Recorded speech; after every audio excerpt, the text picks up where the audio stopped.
Quand on veut maîtriser sa sensibilité, une des bases de la base, c'est de maîtriser sa respiration. Alors vous avez peut-être déjà beaucoup entendu l'importance de la respiration, l'importance de respirer, mais est-ce que vous appliquez? Est-ce que vous le faites correctement? Et je me suis rendu compte dans mon activité de sophrologue que la plupart des gens que je rencontrais et que j'accompagnais ne savaient pas respirer. Ils ont entendu parler de la respiration, ils ont essayé d'apprendre des techniques de respiration, mais au final, ils respirent mal. Alors, ce que je voudrais vous transmettre là, c'est une technique de base, une bonne fois pour toutes, pour comprendre comment respirer efficacement. Pourquoi c'est important de respirer efficacement?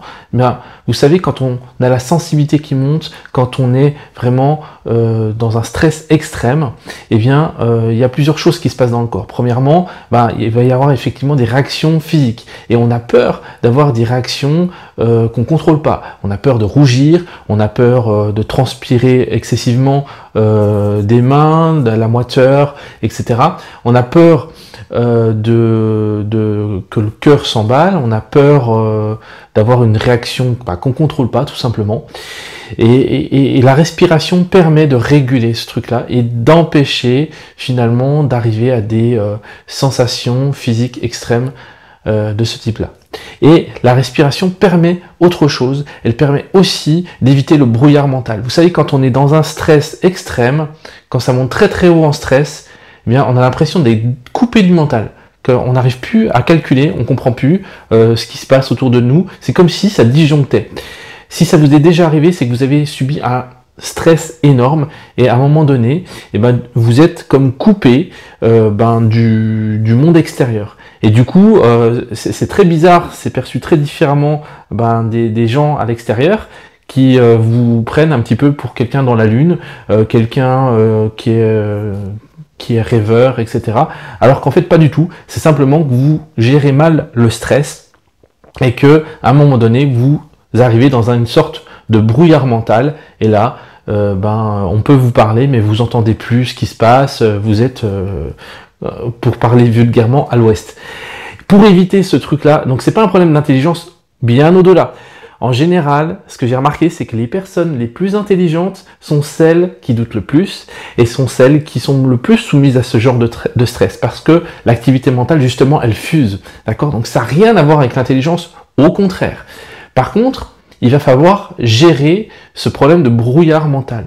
Et pour gérer ce problème de brouillard mental, une des bases de la base, il y a d'autres techniques, mais la base, c'est encore et toujours la respiration. Donc si vous ne maîtrisez pas la respiration, si vous n'êtes pas au clair ou si vous avez des doutes ou si ça ne fonctionne pas sur vous, je vous invite à regarder cette vidéo et plus qu'à la regarder, je vous invite à mettre la vidéo en pause, à vous décider une bonne fois pour toutes d'expérimenter la sensation de respiration calmante avec moi. On va le faire ensemble, ok?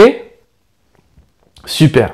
Parce que c'est différent entre avoir une pensée et appliquer une pensée. Tant qu'une pensée, elle reste une pensée, il y a rien qui se passe concrètement. Par contre, quand j'applique, quand j'expérimente, là, il y a des choses qui changent. Là, il y a des choses qui se passent. Ok? Donc, on va expérimenter, si vous voulez bien, une bonne fois pour toutes, la base de la base qu'on devrait apprendre à l'école, la respiration pour gérer à la fois les réactions physiques et à la fois le brouillard mental. Ok?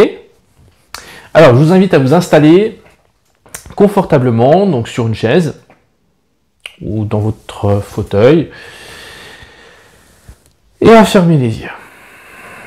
Et on va commencer très très très simplement et à faire quelque chose d'accessible vraiment à tout le monde. On va inspirer par le nez profondément et on va souffler par la bouche, tout simplement.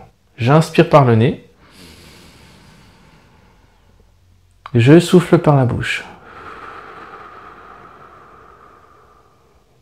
J'inspire par le nez.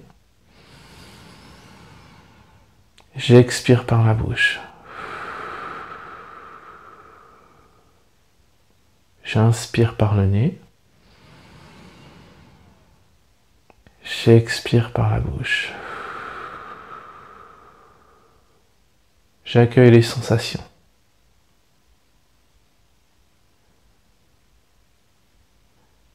Ensuite, ce qu'on va faire, c'est qu'on va rallonger l'expiration. Et c'est le fait de rallonger l'expiration qui va provoquer un apaisement, une régulation émotionnelle. D'accord? C'est-à-dire, si vous inspirez sur 3 temps, vous soufflez au moins sur 6 temps. Et j'ai envie de dire le plus longtemps possible. D'accord? Et une petite astuce pour bien souffler, c'est vous imaginez que vous soufflez comme dans une paille ou dans un tuyau et vous rallongez l'expiration. Ok? On y va. J'inspire. J'expire.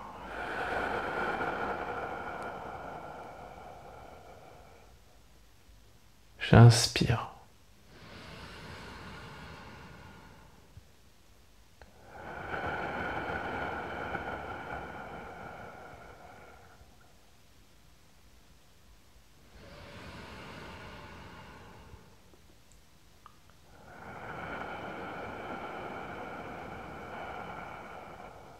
J'accueille les sensations. Ok. Alors ça, pour commencer, je vous invite à le faire tout seul, chez vous, parce que quand on le fait, quand il y a du monde qui nous observe, etc., on se lâche pas suffisamment. C'est-à-dire, on a peur de souffler, on a peur qu'on nous entende, on a peur d'être ridicule, on a peur de plein de choses.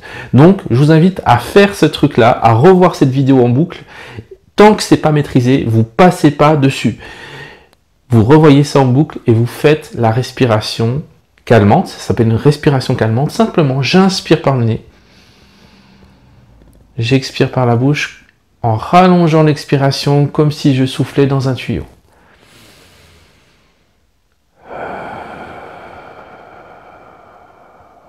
Et rien qu'en faisant ça, vous avez vu, c'est extrêmement simple. On arrive déjà à descendre d'un cran. Dites-moi en commentaire si vous sentez une différence ou pas. Si vous ne sentez pas de différence, c'est probablement qu'il y a un blocage au niveau des étages respiratoires. Donc on va pallier à tout ça. Et pour ça, je vais vous inviter à mettre une main sur le ventre et une main sur la poitrine. Et le but du jeu, ça va être de gonfler le ventre, donc de soulever la main qui est sur le ventre à l'inspiration. D'accord? J'y peux imaginer que je gonfle mon ventre comme un ballon à l'inspire. Ça donne ça. Et je relâche.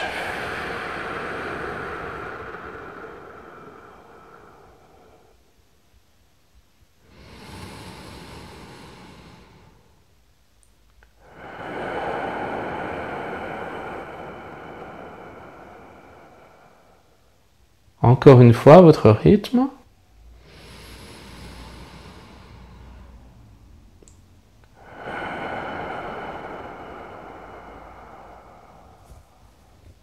On accueille les sensations. Voilà.